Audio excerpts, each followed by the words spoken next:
তোমার দয়া যার উপরে সে নবীজির রহমত পায়। এখানে আমার একটি কথা, আমার দাদু ভাই শামীম সরকার বলেছে যে ইউসুফ চান বাগানের মালিক সাজিয়েছে হারুন চান, উনি বর্তমান ওনারই, যেমন বলেছে ঠান্ডু চান বাজার জমিয়ে গেছেন, এখন যেমন বলে যে আমরা জমির চানের দরবারে গেতেছি। অর্থাৎ আমার দয়াল নবী বলেছে যে মান কুনতু মাওলাহু ফাহাজা আলিউন মাওলা, আমি যার মাওলা তোমরা জেনে রাখো, আলীও তাদের মাওলা। এবং আমার মাওলার কাছে আমার দয়াল নবী ফরিয়াদ করে বললেন, হে আল্লাহ, হে পরওয়ারদিগার, হে পরওয়ারদিগার, আপনি তাকে বন্ধুরূপে গ্রহণ করুন যিনি আমার আলীর সহিত বন্ধুত্ব করে, তাকে আপনি শত্রু রূপে গ্রহণ করুন যিনি আমার আলীর সহিত শত্রুতা পোষণ করে। তাহলে সেখানে দাঁড়িয়েই গান।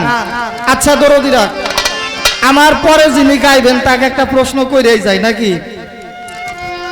আপনারা অনেকেই বলছেন, আমিও শুনছি, আপনারাও জানেন যে হয়তো এটা বেলায়েতের একটি বাজার।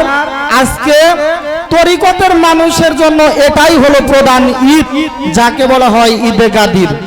আপনারা সকলেই জানেন এই বাংলাদেশে সর্বপ্রথম ইসলাম প্রচার করেছে বাবা শাহজালাল শাহপরাণ। বিষয়টা ইতিহাস ঘাটলে তা পাওয়া যায় না। এটা হলো 1300 বা 1400 শতাব্দীর কথা।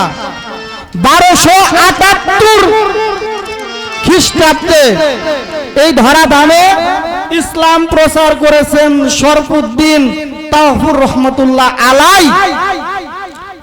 আর শাহজালাল ইয়ামেনি তিনি ইসলাম প্রচার করেছেন 1303 সালে। তারও অনেক আগে 1165 খ্রিস্টাব্দে ইসলাম প্রচার করেছে বাবা আদম কাশ্মীরি আলাইহিস সালাম। তারও 15 বছর আগে এই বাংলাদেশে ইসলাম আরেকজন প্রচার করেছে, এটা হলো 1050 খ্রিস্টাব্দে।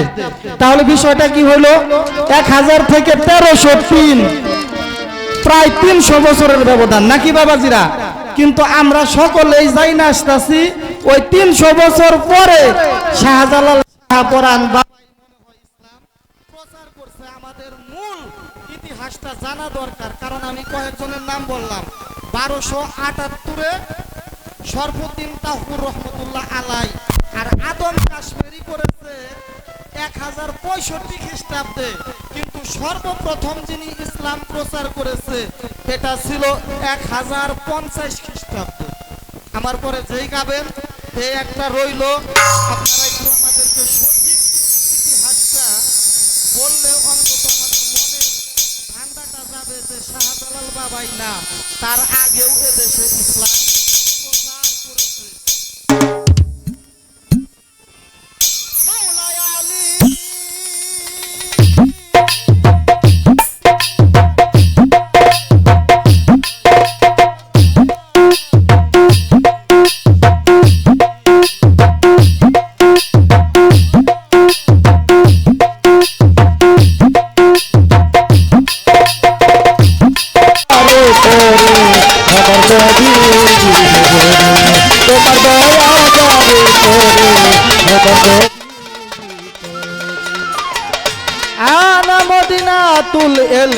আলী ইমবাবুহা, আমার দয়াল নবী বললেন, আমি যদি এলেমের সুরক্ষিত নগর হই, দরজা হই, সেই দরজার প্রবেশদ্বার, আমি যদি এলেমের শহর হই, সেই শহরের প্রবেশদ্বার দরজা হলো মাওলা আলী। মদিনাতুল এলমি আলী ইমবাবুহা। তোমরা যদি আমাকে পেতে চাও তাহলে আলীকে আগে অনুসরণ করো, কেননা আমার সাথে একবার দেখা হলে মাওলা আলীর সাথে 2 বার দেখা হবে, একবার ঢুকতে একবার বাহির হতে। নবীজি এলেমের শহর, আলী তার দরজা, সেই দরজায় যে নবীজি এলেমের শহর, আলী তার দরজা, সেই দরজায় যে পৌঁছিল মরেও থাকে তাজা। আলী বেলায়েতের রাজা, আলী বেলায়েতের রাজা, প্রজা হতে মিনতি জানাই। তোমার দয়া যার উপরে সে নবীজি রহমত পায়। তোমার দয়া যার উপরে সে নবীজি রহমত পায়।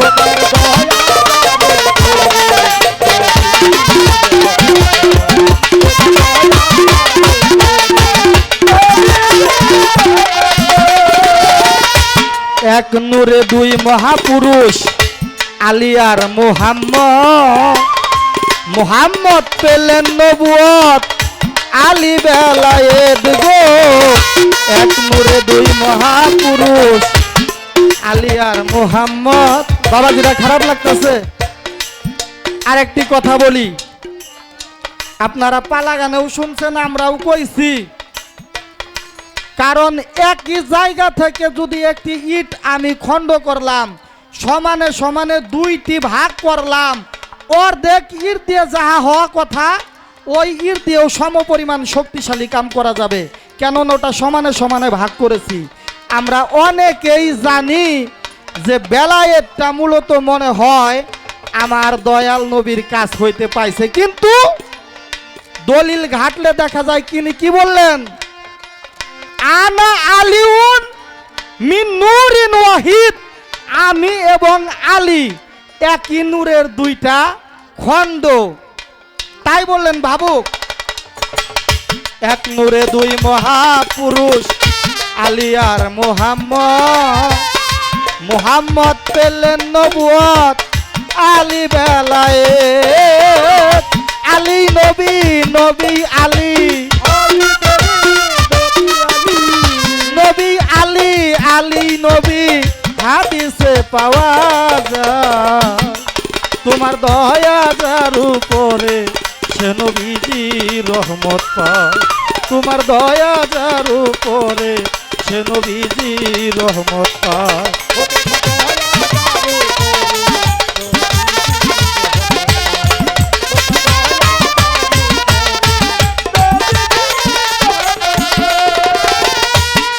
বাবাজিরা, অনেক বাবাজিরা বলতেছেন শামীম সরকার ভাই আজকে হলো আজকের জন্য মধ্যমণি।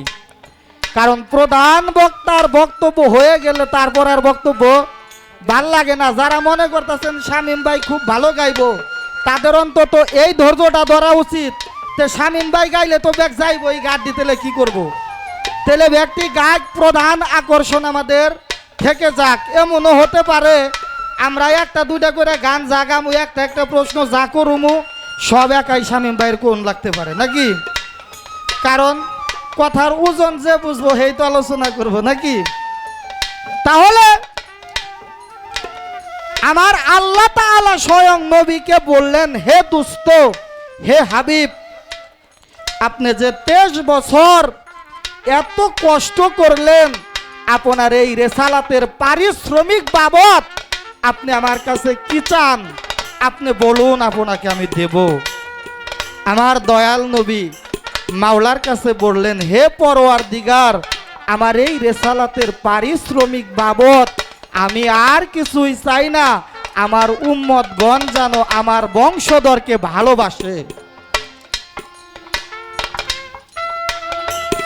এই জন্য শুধু মুখে মুখে নবীর উম্মত বললেই উম্মত হওয়া যায় না, এত সহজ না। এত সহজই যদি হতো, বছরের পর বছর, যুগের পর যুগ মানুষ বন জঙ্গলে সাধনা করতো না। আগে বুঝতে হবে আপনি অনেক নবীকে ভালোবাসেন। নবীর কাছে প্রশ্ন করলেন সাহাবাগণ, হুজুর, কে নবীর দুশমন, কে বন্ধু বুঝবো কিভাবে? নবী তাদের সার্টিফিকেট দিয়ে গেলেন, তারা নামাজ পড়বে, টুপি পরবে, জুব্বা পরবে, সব কিছু পরবে, তাদের দাড়িও থাকবে, মাসালা আহলি বাইয়াতি ফাহুয়া মুনাফিকুন, আহলে বায়াতের কথা বললে তারা নাক ছিটকাবে, তোমরা বুঝে নেবে এরাই শত্রু। মা ফাতেমা, হযরত আলী, হাসান আর হুসাইন উম্মতে মুহাম্মদির তারা হইবে জামিন গো। হযরত আলী, মা ফাতেমা, হাসান আর হুসাইন উম্মতে মুহাম্মদির তারা হইবে